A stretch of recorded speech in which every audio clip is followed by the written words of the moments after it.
Bonjour à tous. Aujourd'hui, nous allons aborder un sujet qui touche chacun d'entre nous.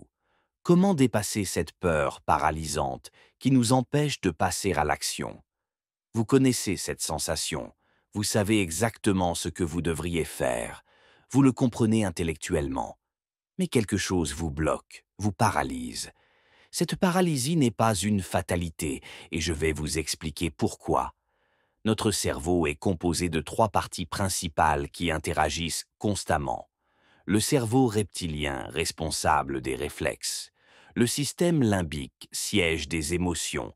Et le néocortex, responsable du raisonnement. Le problème, il existe davantage de connexions du système limbique vers le néocortex que l'inverse. En clair, vos émotions influencent plus votre raisonnement que votre raisonnement ne peut contrôler vos émotions. C'est ce qui explique pourquoi, même en sachant qu'il faut agir, vous restez immobile. La première étape pour dépasser cette paralysie est d'accepter votre peur. Ne l'enfouissez pas, ne l'ignorez pas. La peur est une émotion légitime. L'accepter vous permet de voir ce qui se cache réellement derrière. Peur de l'échec, du jugement, du changement. Quand vous acceptez cette peur, vous commencez à reprendre le contrôle.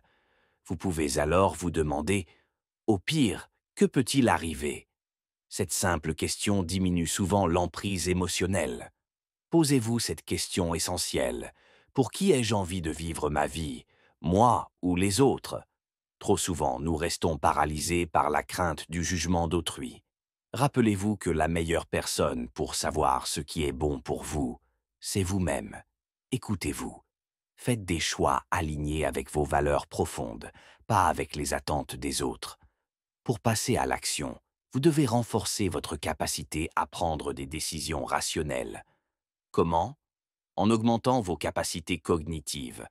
Pratiquez la méditation ou la respiration consciente. Adoptez une alimentation saine. Mettez-vous en mouvement. Marchez, nagez, courez. Assurez-vous un sommeil de qualité. Évitez ce qui altère votre jugement. Écran excessif, substances addictives. Ces habitudes simples mais puissantes permettent à votre néocortex de reprendre le contrôle sur votre système limbique. N'essayez pas de tout faire d'un coup. Créez un plan d'action avec des étapes progressives. Notez vos rêves, vos envies, vos peurs, les solutions possibles. Cette approche vous permet de visualiser le chemin et de transformer l'intimidant en accessible. Chaque petite victoire renforce votre confiance. Notre cerveau fonctionne par autoroute neuronale.